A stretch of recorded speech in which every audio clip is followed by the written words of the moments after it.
നമ്മള് വരുന്നതേ അവര് കണ്ടു കാണും. അതാ രണ്ടും കൂടി സിറ്റ് ഔട്ടിനകത്തേക്ക് കയറി പോയത്. പിന്നെ മൂത്തമോളെ സ്വീകരിക്കാൻ ഇരിക്കായിരിക്കും. ചെന്ന് കേറി കൊടുക്ക്.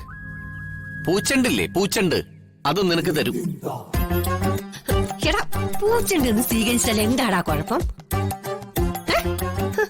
ഒരു മൂത്ത മോളായ എന്നെ കൊണ്ട് ഇവർക്ക് എന്തെങ്കിലും ദോഷം സംഭവിച്ചിട്ടുണ്ടോ? ആ, വല്ല ഗുണം ഉണ്ടായിട്ടുണ്ടോന്ന് ചോദിച്ചാ ഇല്ലാന്ന് തീർത്തു പറയാം. അവരുടെ സമാധാനക്കേട് മുഴുവൻ ചേച്ചിയാ. എന്റെ വാജ് പറഞ്ഞു വരുന്നുണ്ട്. നീ നിന്റെ അച്ഛയും കൂടി എന്റെ അമ്മയെ കൊണ്ടുപോയി നരകയാതന അനുഭവിക്കുകയല്ലായിരുന്നോ? എന്നെ കൊണ്ടത് പറയിപ്പിക്കല്. നീ പറഞ്ഞപ്പോ എന്താ കുഴപ്പം? പറഞ്ഞാലേ. പിന്നെ തുടങ്ങി. ഇതാണ് കുഴപ്പം. മനോജ്, നീ നടങ്ങ്.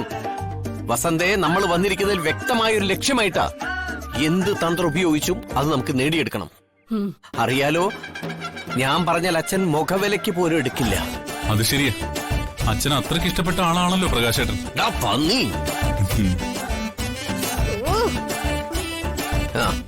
ഈ വിനുവിന് ഇവിടുന്ന് പറഞ്ഞു വിട്ട എന്റെ മാസ്റ്റർ ബ്രെയിൻ ഞാനാണെന്ന് അച്ഛനും അമ്മയ്ക്കും നന്നായിട്ടറിയാം.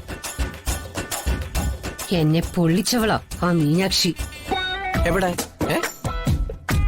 അത് പിന്നെ ഒന്നുമില്ല. എന്നാലും വിനുവിനെ മോഷണക്കുറ്റം പറഞ്ഞ് പുറത്താക്കരുതായിരുന്നു. അത് വെറും തറയായി പോയി. അവന് സിമ്പതി. എന്നാ പിന്നെ നീ അവനെ അവളെ വിളിച്ചോണ്ട് പോയി നിന്റെ വീട്ടിൽ താമസിപ്പിച്ചോണ്ടായിരുന്നു. ഒരുമാതിരി വർത്തമാനം പറയുന്നു. വീണ്ടും തുടങ്ങി. കിളവനാകെ കലിപ്പില്ല. വിനുവിനെ ഞാൻ ഇവിടെ അടിച്ചിറക്കിയപ്പോഴേ അങ്ങേരെന്നെ പടി തള്ളി വിട്ടേനെ. അത് ചെയ്യാത്തതേ എന്നോടുള്ള സ്നേഹം കൊണ്ടൊന്നല്ല, സുചിത്രോടുള്ള സ്നേഹം കൊണ്ടാ. അത് ശരിയാ. നിന്റെ അച്ഛയുണ്ടല്ലോ, അവളെ അമ്മായി അച്ഛനെ അമ്മായി അമ്മയെ മയക്ക് കുപ്പിയിലാക്കി വെച്ചിരിക്കുവാ.